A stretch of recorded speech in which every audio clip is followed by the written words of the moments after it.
बिस्मिल्लाहिर्रहमानिर्रहीम। दोस्तों अस्सलाम वालेकुम। एक और को बात हमारे यहाँ नज़र आ रही है। सारे गली मोहल्लों में हम देख रहे हैं नालियाँ जो है वो चौक हुई पड़ी हैं, पानी रुके पड़े हैं, बहुत सारी उसमें आलाइशें पड़ी हैं।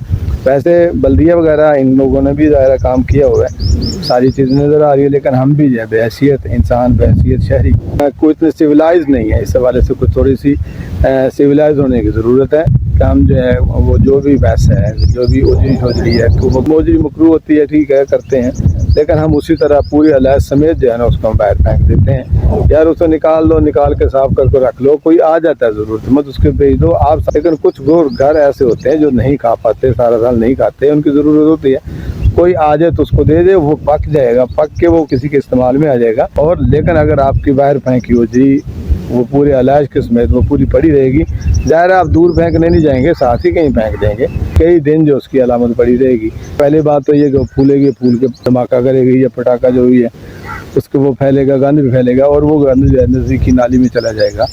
गली में से तापन नहीं ख़त्म होता है, बीमारियाँ आने का ख़तरा है, ये सारी चीज़ें होने का ख़तरा है। तो मेहरबानी करें, उजरी को इस तरह ज़ाया ना होने दें, उसको साफ़ कर लें। नहीं खाते ना बहुत से लोग, लेकिन बहुत से लोग खाते भी हैं। और इसका ये भी नहीं है कि तिब्बी हवाले से इसका कोई नुकसान है, कुछ नहीं है, बहुत फ़ायदे की चीज़ है। जो भी मुतनफ़र या नफ़रत का इज़हार करते हैं और दूसरों के सामने ये करते हैं, वो सारी चीज़ होती है। कुदरत का सिस्टम ऐसा चलाती है कोई कि कहीं ना कहीं कभी ना कभी कोई ना कोई तबीब या हकीम उसे कह देता है कि यार ये चीज़ें करो, आपके करने के आपको फ़ायदा देंगे, तो आप फिर उस वक्त खा रहे होते हैं। तो इस तरह की चीज़ों से बचने की ज़रूरत है, उसे ज़ाया ना होने दें। हम ज़्यादा घरों में देने की कोशिश करते हैं, वहाँ उसका कोई फ़ायदा नहीं हो रहा।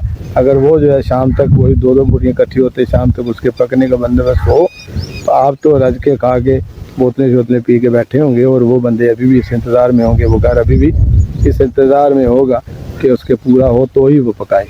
आप थोड़े घरों में दे दे, कोई बात नहीं है, ऐसा नहीं है, कोई तंगी नहीं है। दीन में इस तरह की ने 3 हिस्से करने हैं, रिश्तेदारों अजीज़ों का एक हिस्सा है, एक आपका अपना हिस्सा है, और एक आपके महल्लेदारी का है। महल्ले में 3 घरों को चुनने जिसमें कुर्बानी नहीं है, इतना ज़रूर पहुँचाएँ उनके अफराद खाना गिन करके कि वो जो है उसको लेकर इस्तेमाल कर सकें। ये हो गया। इस तरह से यानी किसी भी घर में पूरा पकवाने की कोशिश करें। इन चीज़ों का ख्याल जो है खातून खाना को रखना है, और वो जो है किसी भी तरह से ये गफलत ना हो। तो बेहतर है कि देखें आप अपने घर के लिए अच्छा पकाने की कोशिश कर रही हैं कि मेरे घर वाले, मेरे बच्चे खाएं, ताकि इन्हें जो सेहत रहे, उनके लिए बरकत हो, उसके लिए रहमत का बायस बने। तो साथ ही ये कोशिश करें कि साथ ही जिस घर में कुर्बानी नहीं वहाँ भी इतना भेज दें, ताकि आपके घर में भी खाया जा रहा हो और उस घर में भी उसी वक्त खाया जा रहा हो। तो यकीन करें कि ये वो गोश्त जो है, वो हिस्सा जो है आपके लिए रहमत और बरकत बन जाएगा। इस तरह से आप इसको करने की कोशिश करें, मैस करने से बचाएं। आप ये सिरी पाए खरोड़े इस तरह की चीज़ें जो हैं वो भी जलेंगे, उनके अलाइशें भी होंगी। अलाइशों को जो सही से ठिकाने के लगाने की कोशिश करें। पार्कों में जाएं तो वहाँ से इतना मैस करके ना, इस तरह की चीज़ें होनी नहीं चाहिए। कि अल्लाह ताला जो है खुशी बढ़ा के दे, ज़्यादा से ज़्यादा हमें इस तरह की ढेरों खुशियों भरी ईदें अनायत करता रहे, अता करता रहे, और हम उसको सही से दीनी जोश व जज्बे के साथ मनाने के अल्लाह ताला हमें जो तौफीक अता फरमाए। कमी कोताही की माजरत, कहा सुना माफ़। अल्लाह मेरा आपका आमीन। अस्सलाम।